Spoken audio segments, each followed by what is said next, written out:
No way Trevor Zegras got suspended for a hit. No way Jacob Trouba finally did something dirty as a Duck. No way Frank Vatrano got blindsided by an even dirtier hit. And no way the Ducks erased a 3-goal deficit to force overtime and steal a point they probably didn't deserve. But yes, Way, all that happened and more in the Ducks' first Red Wings game. An extremely sloppy opening first put the Ducks down 3-0 5 minutes in. The Wings grabbed the lead after an incredible messy sequence, Terry turnover in the neutral zone, followed by an even worse defensive zone turnover from Zellweger. And somehow Raymond spun, maintained control, and found Casper all alone in front. The puck deflected off his skate and in. And Raymond saw a landmine and got out of the way. Then the Ducks took 2 penalties on the same play, tripping calls on Dumoulin and Lundestrom. Both valid, though Soderbaum went down pretty easy on Dumos. So that sent the NHL's number 2 power play on a full 2-minute 5-on-3 advantage. They didn't need that long. Just 7 seconds in, no one picked up Larkin in front. He got a couple whacks at it before his rebound found DeBrincat for an easy tap-in. I know it was a 5-on-3, but why in the world is Trouba going below the goal line? And for a team so big on lefty-righty defensive pairings, why throw out 2 righties in Trouba and Gudas? Seems weird.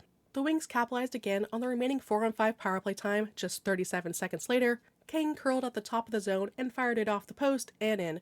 3 goals on 7 shots. Oof. Those 3 goals, by the way, in 5 minutes and 6 seconds were the fastest scored to open a game this season in the NHL.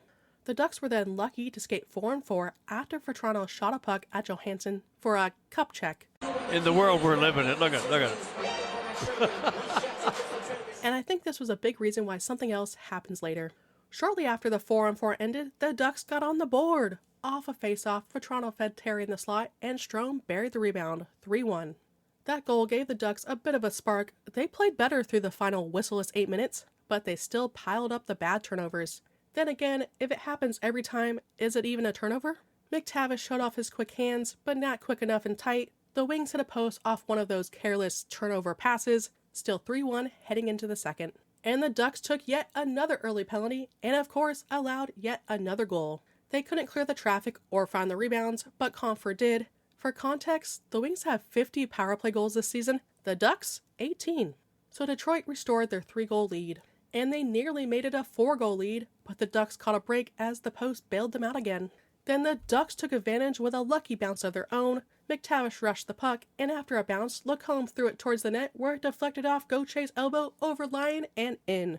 Might have hurt just a little, but worth it. That smile from Cutter after, cutest all season. And it seemed to give the Ducks a shot in the arm. Zellweger jumped into the play as Zegras drew a defender and dished it off, but thanks to a quick whistle, with the puck 3 feet away from being covered, nothing more came from it. Now here's the moment everyone is talking about, and the one Zegras is going to want back. You know it's bad when other YouTubers start making videos about the Ducks, because, let's be real, that never happens. A late blindside hit with the head as the primary point of contact, resulting in an injury. If that's not a suspension, I don't know what is. Oh boy. Oh, a head hit there from Zegras. Contact. I wouldn't be surprised if it's because he's been thrown out of the game. Zegras had plenty of body to hit. Rasmussen is 6'6", but instead he caught him up high and late, though Rasmussen was obviously bending down. The funny thing is, if Zegras had been the one getting hit, people would have been saying it's his fault for admiring his pass. I know I'm biased, but Zegras will always have a double standard in this league. But again, this was undisciplined, avoidable, and exactly the type of hit the league wants to get rid of. He sees it shaking his head. No, Red Wing fans will differ, and those in the building. So far this season, there have been 3 suspensions for illegal checks to the head, resulting in bans of 3, 5, and 3 games.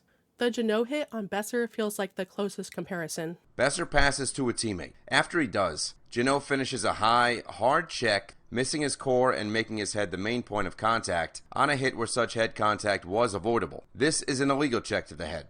There was no penalty called on the play, but the fact that Rasmussen never returned probably will factor in. Despite the rhetoric around Zegras, he has never been suspended and only has 1 fine in his career, so he has no prior history. My guess, a 2 to 3 game suspension. And as long as Rasmussen is okay, and I hope he is, Red Wings fans should be even happier, because with Zegras being suspended, he'll miss basically a must-win game for the Ducks against the Canucks. Since Z's return from injury, the Ducks have looked like a completely different team. Without him, that hope is basically gone. To add insult to injury for Detroit, the Ducks got the next and their only power play of the night right after, with 40 seconds left in the period.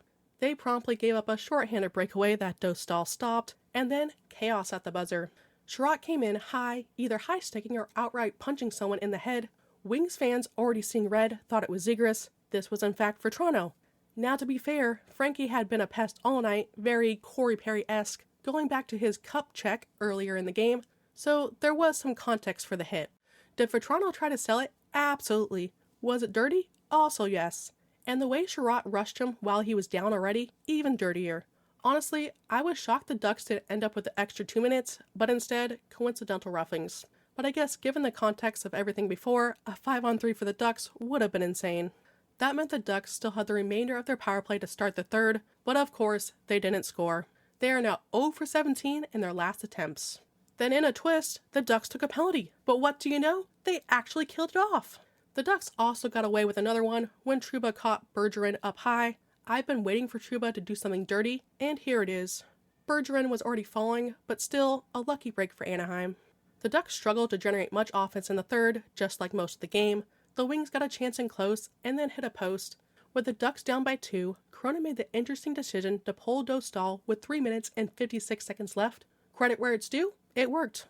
Zegras did what he does better than anyone else on the team, getting a point shot through traffic. Ducks down 1 with 2 minutes and 16 seconds to go. You know the Ducks record when they score 3, so of course they tie it. With 55 seconds left, Gauthier controlled a bouncing puck, and what a shot! He roofed a backhander from the slot. His second of the night gave him 11 goals, now tied for third among rookies. Way to celebrate, Terry. It's like he knew it wasn't over yet. For the second straight night, the Wings blew a lead, but this time, the outcome would be different. The Wings dominated OT, outshooting the Ducks 5-0.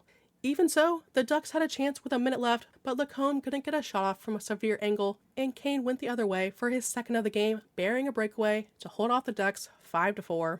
The Ducks' 4-game win streak snapped, but a gutsy finish by them erased a 3-goal deficit and forced overtime, stealing a point. They are now 6 points out of a playoff spot. The Ducks still remain undefeated in regulation when scoring 3 or more goals, 23-0-3, and still above NHL 500. The Ducks wrap up their road trip tomorrow in Buffalo at 4 p.m. With Zegras suspended, Harkins likely slots back in. He better not be on the top line. And since the Ducks lost, you would think that Minty might get a chance to return to the lineup. Honestly, I'm shocked he didn't play in the back-to-back, especially after being healthy scratch 4 of the last 5. Hellison should not be a lock in the lineup. Dostal will probably start again, but for some reason, I'm kind of feeling like Dansk will get the nod. We'll see. Thank you to our members. If you enjoyed the video, like and subscribe. Thank you for watching, and go Ducks!